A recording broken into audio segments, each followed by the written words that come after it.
Salut à tous, aujourd'hui on va grimper au sommet d'un des plus hauts bâtiments du monde. La dernière fois on avait pu admirer la vue depuis la tour de Tokyo qui faisait 150 mètres de haut.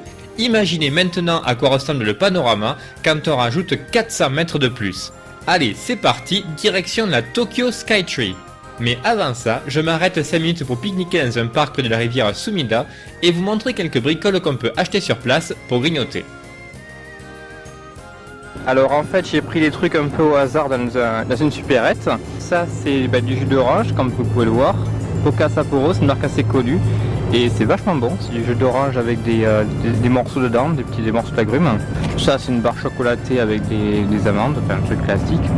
Mais c'est japonais, Soy Joy, donc j'imagine que c'est du soja dedans. Ça c'est une espèce de gelée au melon vert. Je sais pas du tout ce que ça va donner, mais j'ai envie d'essayer. Ça ressemble à du yaourt, je sais pas du tout ce que c'est. Aojiru Nomu, c'est toutes des plantes, je ne connais pas du tout. Par contre, bon, c'est vert donc ça a attiré mon attention. Du raisin, sauf que c'est des grappes minuscules, je n'ai jamais vu des comme ça. Donc j'ai envie de tester aussi pour voir à quoi ça ressemble. Ah oui, et puis il y a ça aussi. Donc ça j'imagine que c'est de la bière, je ne sais pas trop, mais j'ai mis l'image. Et puis c'est pour faire comme Bill Murray dans Lost Translation. Santori. For relaxing times, make it Santori time.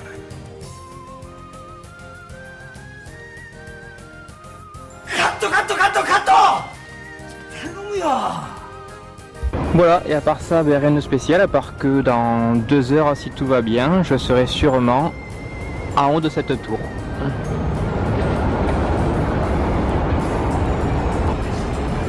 Pour accéder à la tour depuis le parc, il faut d'abord traverser la rivière en empruntant un pont qui est lui-même classé monument historique.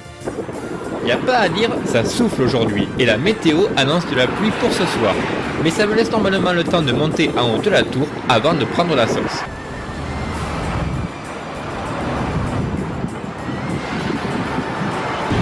Bon, la météo annonce de la pluie vers 8 heures. Il est même pas 4 heures. Encore une fois, la science a triomphé.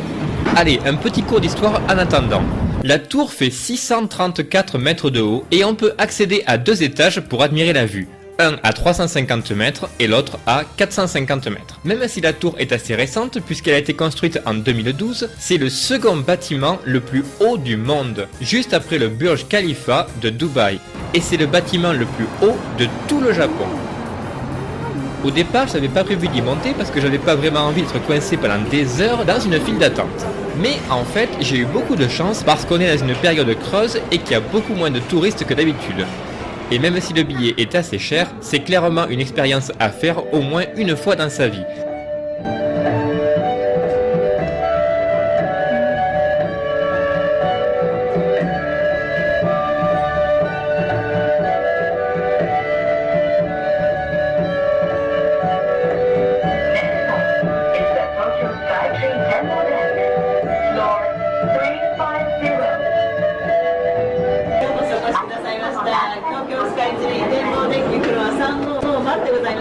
Thank you for coming.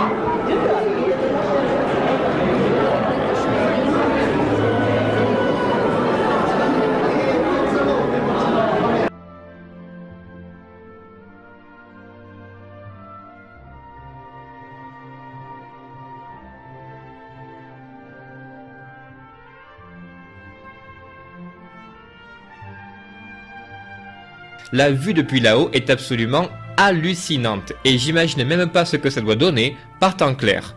Il pleut déjà depuis un moment, mais même avec les nuages noirs tout autour, on peut facilement voir la moitié de Tokyo en un seul gigantesque panorama. Et c'est encore plus impressionnant vers 5 heures du soir, quand les rayons du soleil commencent à percer à travers les nuages.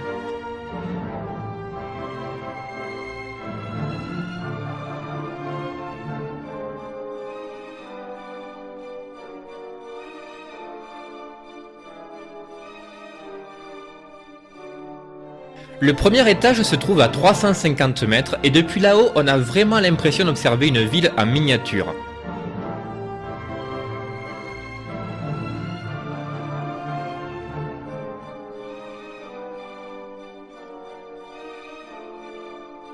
Par contre, je suis content qu'on soit en période creuse parce qu'il y a un de ces boucans là-haut, on se croirait dans un hall de gare.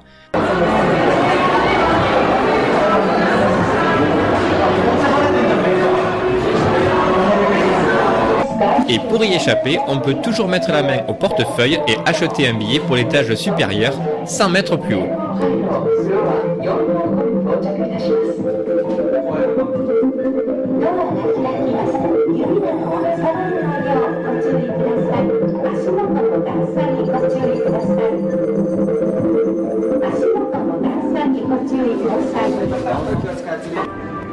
Là déjà, c'est plus cher, donc il y a moins de monde, et c'est surtout beaucoup plus calme. Et bien sûr, à 450 mètres depuis la surface terrestre, la vue est encore plus spectaculaire.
En plus, le second étage n'est pas exactement symétrique, ce qui permet de créer un effet de balancier et maintenir la tour en équilibre.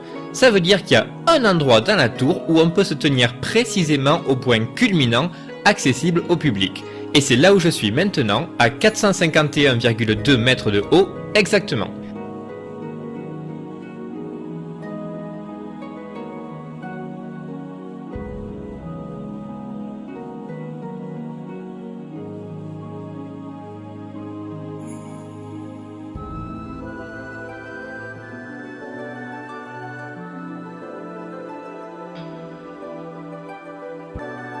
Mais le truc c'est que le billet au second étage n'est valide qu'une fois. Si on veut redescendre puis remonter, il faut acheter un autre ticket. Même si la majorité des attractions se trouvent aux étages inférieurs, ici vaut mieux prendre son temps pour admirer la vue. Et franchement, c'est plutôt cool de repérer les quartiers où je suis déjà allé.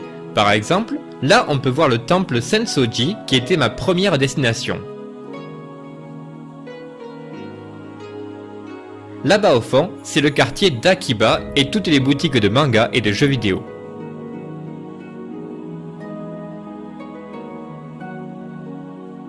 Là-bas, je crois que c'est le parc Yoyogi où se trouve le temple Meiji. Et bien sûr, on a toujours un superbe point de vue sur la tour de Tokyo.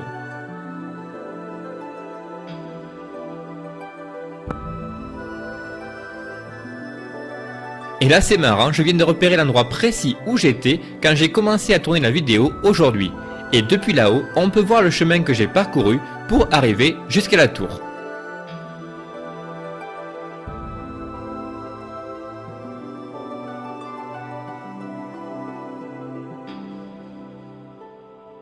J'espère que vous avez apprécié le panorama. La prochaine fois, on reste dans la Skytree pour voir à quoi ressemble Tokyo après le coucher du soleil, vu d'une hauteur de 450 mètres.